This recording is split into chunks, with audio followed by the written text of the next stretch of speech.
Welcome back. So Zambia has declared 7 days of national mourning in honor of the country's former president, Edgar Lungu. Lungu, who died at the age of 68, was at the helm from January 2015 until August 2021, when he lost to current President Hakainde Hichilema. The government says all flags will fly at half-mast from the 8th of June till the 14th, and entertainment events will be suspended during that time. Lungu was receiving medical treatment at a clinic in Pretoria. He was suffering from recurring achalasia, a condition caused by the narrowing of the esophagus. Well, earlier today, the Secretary General of Lungu's political home, the Patriotic Front, addressed the media on a myriad of issues that include the repatriation of Lungu's remains. To discuss this, I am joined by Mr. Raphael Nakacinda, who is the Secretary General of the Patriotic Front. Mr. Nakacinda, good evening to you. Good evening. Thank you very much, and I'm honored to been accorded this opportunity to interact with you, and I look forward to an engaging discussion. Yeah, I imagine a difficult time, obviously, for the party at the moment. I mean, talk to me about, I suppose, the sense within the Patriotic Front at the moment, and then we'll get into some of the details of what happens next. Very devastating. We are all gutted, not only as Patriotic Front and the Tonsa Alliance, but as a nation. The people of Zambia mourning is shocking. It was sudden, unexpected. Just a few days or a week before, he was, in his usual humorous manner, decided to have an interview with one of the academicians here, Professor Shua, and it was encouraging for Zambians to see him look healthy, jovial as usual, and very hopeful that he will be returning back home and be able to continue on the journey that he had undertaken to continue to be of service to the nation.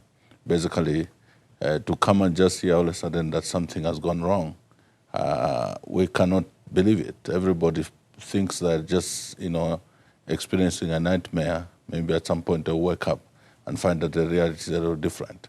So we're in that mode as a nation and as a party. I do want to get into just the details surrounding his passing, where it was, perhaps some clarity as well, because there are still so many questions around what has happened to the former president. How long was he in South Africa, and your understanding of what it was that caused his death? Approximately slightly above 5-6 months. He's been here. For medical treatment? Yes, for medical treatment. The journey is such that in 2015 he was attended to here in South Africa, and from then on he was on some kind of a scheduled process of reviews and being treated and so on, and that was undertaken for the period between 2015 all the way to 2021. When he left office, unfortunately, our colleagues that are in government decided to, without justification or any legal backing, restrict his movements. In 2022, he did indicate that he needed to, go for his usual medical reviews so that his condition could be attended to. Strangely, government did not allow him to travel. Of course, as it were, his attitude has always been never to be combative, but another year passed, 2023, he wrote to government indicating that I think his condition required urgent attention. Government replied and said they didn't have money to facilitate. He communicated he was ready to finance his activities. I mean, this particular, engagement here in South Africa. The government said you cannot travel. And obviously, when you're dealing with a life and death situation, he attempted to travel out of the country. Unfortunately, he was checked in, got even into the plane. Government, law enforcement agencies were instructed to go and pluck him out of the plane. Until 2020, 2024, towards the end into 2025, it so happened that obviously because of the many activities that we may not have the time to discuss around abuse of human rights, freedoms of people, and the deteriorating of the democratic space in our country, the UN sent a rapporteur to come and investigate these human rights abuses. So because of the attitude of the government that we have, the UPND government led by Mr. Hakainde Hichilema, we knew that they always play to the gallery. They always want to present themselves a facade of the fact that they are adhering to certain democratic norms and principles. And because there was this rapporteur that had gotten into the country, we said this is opportunity because they will be inclined not to stop you because they'll be exposed, so that maybe you could be able to be attended to. And that attempt worked. And it's basically sneaked out of the country, got into this place, and immediately got here. And when the medical specialist attended to him or looked at his the first test, they actually pronounced the situation you're in, had you come 2 years or so earlier, would not be where we are. But we'll attempt to try and see what we can do. And that's how he was taken in and went through a very vigorous and quite strenuous therapy. By God's grace, I think he seemed to have been on the mend.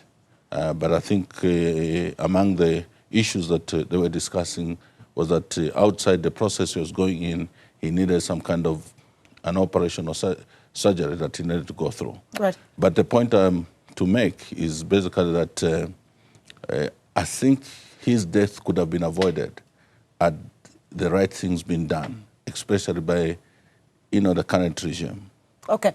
Let me stop you because I think there's a lot for us to just unpack with what you've already said. So the former president of Zambia dying here in South Africa, you say is as a result of him sneaking out of Zambia to come to South Africa to get this medical attention.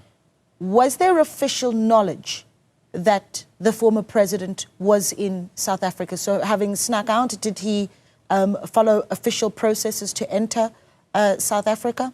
Was there knowledge by authorities in South Africa that he was here receiving medical treatment? Well, of course, he came through the normal channels. When I use the term sneaking out, it's basically because consistently had been stopped from traveling. And the only time that he traveled out and was allowed purely on the basis that there was a critical stakeholder in the name of a UN rapporteur that was investigating human rights abuses. Sure.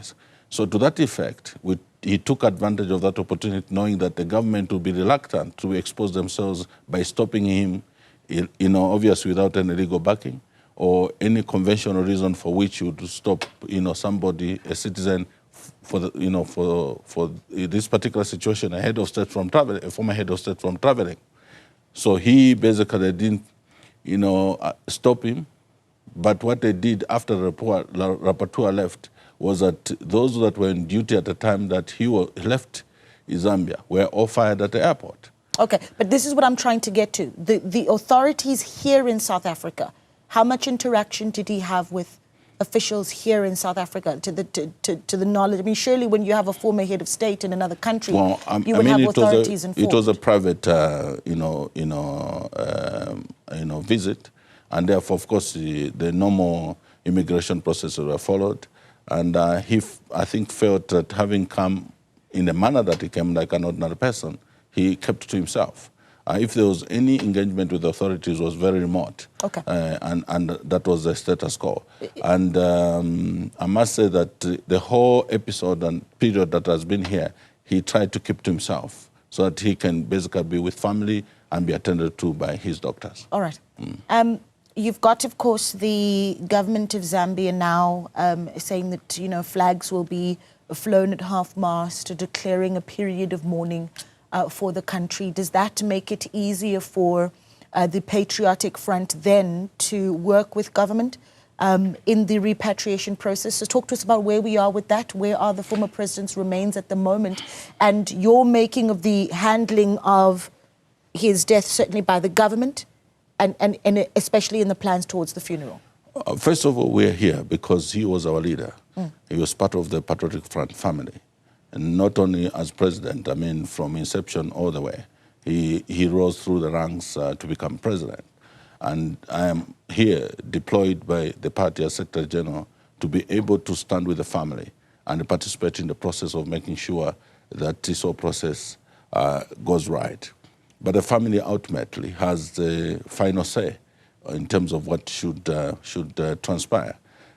We didn't even expect that government to be interested to do anything with the former president. We know that obviously they have an obligation, but because of the fact that his treatment up to the time that he died was politically motivated, the abuse and so on, because there is so much paranoia on the part of the UPND and their leader, those that are in government, against the idea then that he would basically be the one competing in 2026 against Hakainde Hichilema. So everything that was being done was basically trying to frustrate, that particular possibility. But as it were, with all the abuses, the torment and anguish that was subjected to, the humiliation up to a point of death, they just show up. And we know that obviously the motivation is, the whole episode is very embarrassing to government. The whole episode basically exposes them. But they just show up and say they want to take over the process of handling the remains and repatriating to Zambia. Actually, when they were indicating that they're coming, according to the family, some permanent secretary was supposed to come. Next thing, we're having the current Foreign Affairs Minister, Haimbe, coming into the country and says we have to take the body tomorrow without any recourse to the family. Where are the remains at the moment?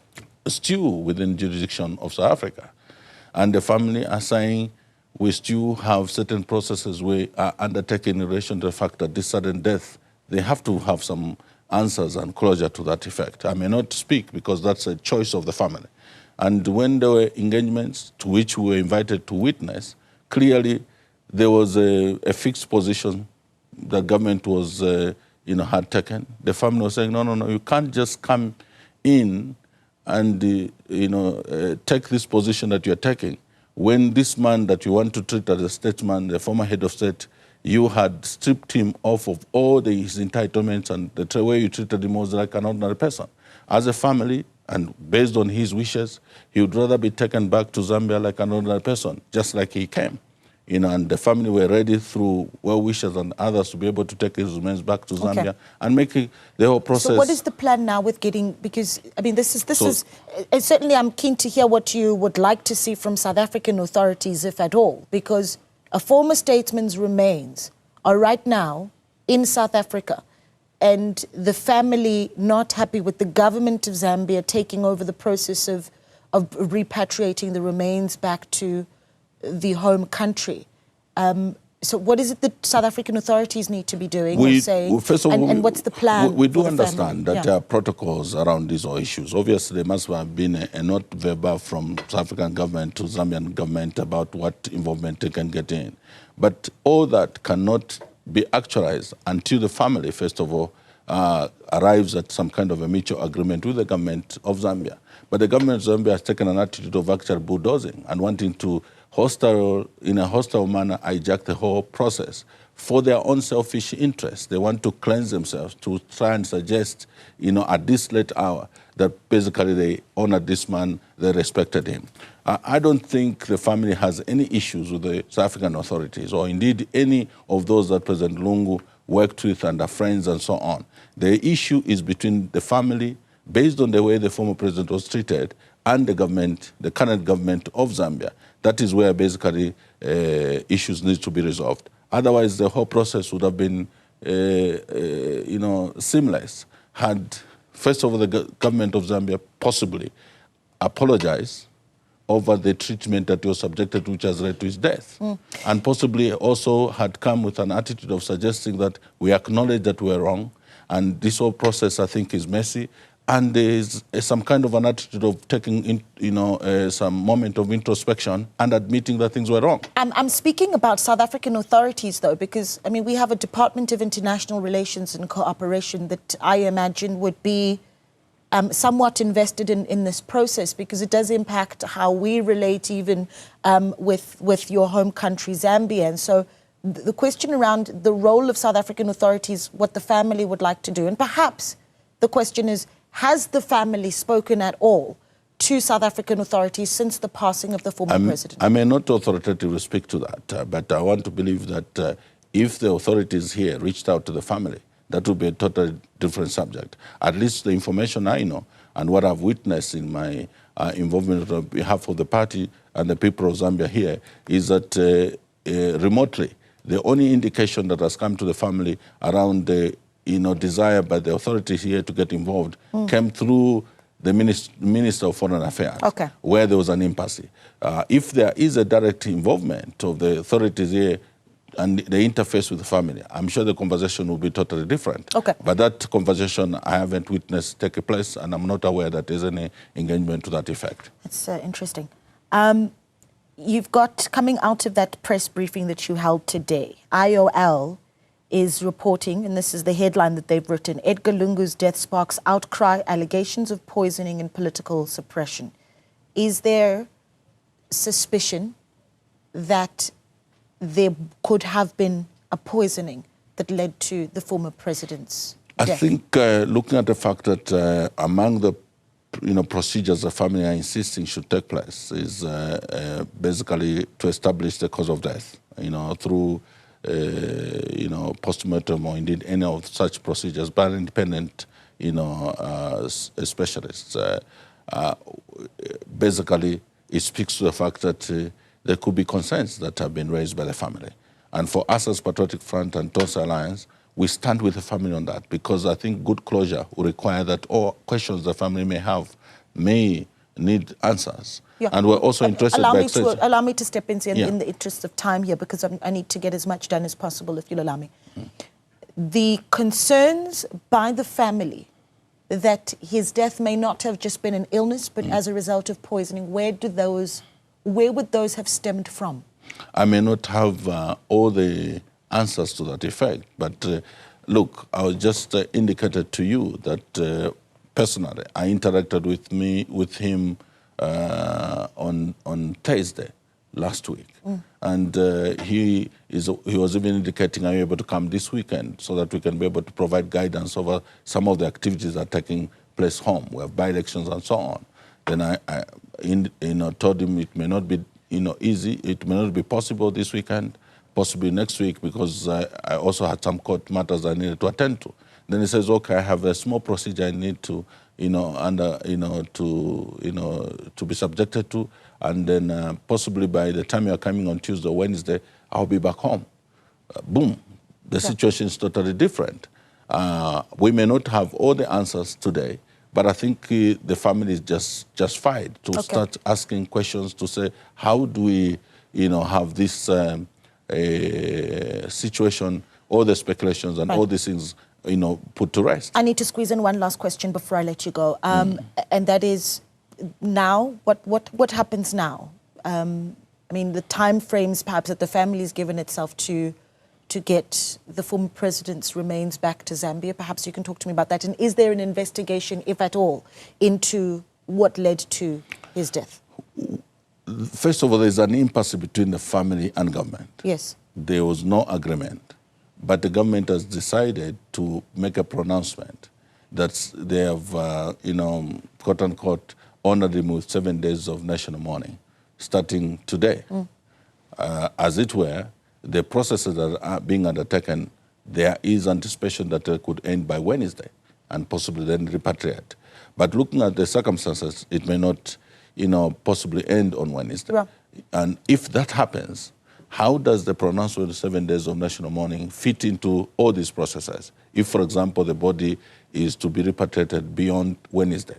Basically, the government is trying to say, as far as we are concerned, you must bury within 7 days. What's the motivation and the hurry to have this thing come to a closure in that manner. There's definitely some kind of malicious motivation around this sort of thing, motivated by political interest. Because when we had this interaction with the Foreign Affairs Minister, he was talking about tension in the nation, people and so on and so forth. That tension they're talking about is not the responsibility of Hakainde Hichilema. It is them that caused it because of the historical background that I've given you.